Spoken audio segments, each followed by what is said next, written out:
வணக்கம். இன்றைக்கி நம்ம உருளைக்கிழங்கு வச்சு ரொம்ப ஈஸியான ஒரு ஸ்நாக்ஸ் தான் செய்ய போகிறோம். இது குழந்தைங்களுக்கு ரொம்ப ரொம்ப பிடிக்கும். வீட்டில் இருக்கிற பொருட்கள் மட்டுமே போதும்.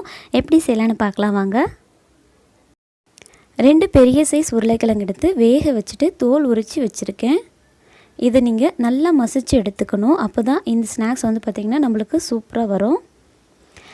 இதோட 2 ஸ்பூன் அளவு அரிசி மாவு சேர்த்துக்கோங்க. நான் இந்த ஸ்பூனில் தான் எல்லாமே சேர்த்துருக்கேன். நீங்கள் உங்கள் உருளைக்கிழங்கு பொறுத்து இன்க்ரீடியன்ஸை கூடவோ குறைக்கவோ சேர்த்துக்கோங்க. 1 ஸ்பூன் அளவு கார்ன்ஃப்ளவர் மாவு சேர்த்துக்கோங்க. கார்ன்ஃப்ளவர் இல்லைனா மைதா கூட சேர்த்துக்கலாம். 1 ஸ்பூன் அளவு ரவை, கொஞ்சமாக கருவேப்பிலை, கொஞ்சம் மல்லி, 2ஐயும் பொடியாக கட் பண்ணி சேர்த்துருக்கு. இதோட தேவையான அளவு காரத்துக்கு மிளகாய்த்தூளும் பெப்பர் தூளும் சேர்த்துக்கோங்க. கொஞ்சமாக மஞ்சள் தூள் சேர்த்துக்கோங்க. கொஞ்சம் உப்பு, இது மட்டுமே போதுமானது. தண்ணி கொஞ்சம் கூட சேர்க்காமல் இதை நல்லா நம்ம பிசைஞ்சு எடுத்துக்கணும். தண்ணி சேர்த்துட்டிங்க அப்படின்னா இது நம்மளுக்கு செய்ய பிடிக்க வராது.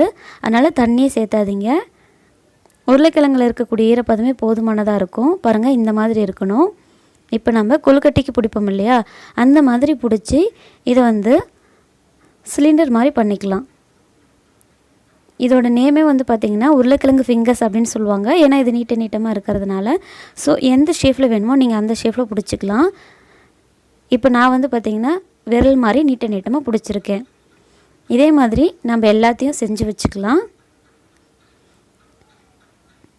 இப்போ பேனில் பார்த்திங்கன்னா எண்ணெய் வச்சுருக்கேன். எண்ணெய் ஹீட் ஆகிடுச்சு. அடுப்பு பார்த்திங்கன்னா மீடியம் ஃப்ளேமுக்கு மேலே கொஞ்சம் அதிகமாக வச்சுக்கோங்க. இதில் நம்ம அரிசி மாவு சேர்த்து செஞ்சதுனால கொஞ்சம் கூட எண்ணெய் குடிக்காதுங்க. அப்படியே ட்ரையாக தான் நம்மளுக்கு இந்த ஸ்நாக்ஸ் கிடைக்கும். ஸோ எண்ணெய் பிடிக்காது விரும்பாத குழந்தைங்க கூட இது பார்த்திங்கன்னா விரும்பி சாப்பிடுவாங்க. ஏன்னா இதில் கொஞ்சம் கூட பார்த்திங்கன்னா எண்ணெயே நம்மளுக்கு இழுக்காது. இதை நம்ம இப்போ நல்லா பொன்னிறமாக வர அளவு திருப்பி போட்டு பொரித்து எடுத்துக்கலாம். நம்மளோட சூப்பரான உருளைக்கிழங்கு ஸ்நாக்ஸ் தயார். பாருங்கள், ரொம்ப அழகாக வந்திருக்கு. நம்ம எந்த ஷேப்பில் போட்டோமோ அதே ஷேப்பில் வருது. கொஞ்சம் கூட உடஞ்சி போகும் அப்படிங்கிற பயமே தேவையில்லை. எண்ணெயும் பாருங்கள் கொஞ்சம் கூட இழுக்கலை. டிஷ்யூ பேப்பரில் வச்சுருக்கேன். டிஷ்யூ பேப்பர் கூட எண்ணெய் ஆகலை.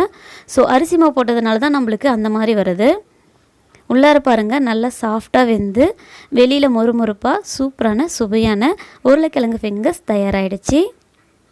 இந்த ஸ்நாக்ஸை இதே மாதிரியே செஞ்சு பார்த்துட்டு எப்படி வந்துச்சுன்னு கமெண்டில் சொல்லுங்கள். நம்ம சேனலுக்கு கூட மற்ற ரெசிபியும் ட்ரை பண்ணுங்கள். இன்னும் நம்ம ஃபேமிலியில் ஜாயின் பண்ணலைன்னா சேனலை சப்ஸ்கிரைப் பண்ணி ஜாயின் பண்ணிக்கோங்க. அடுத்த ஒரு ரெசிபியில் பார்க்கலாம். பை.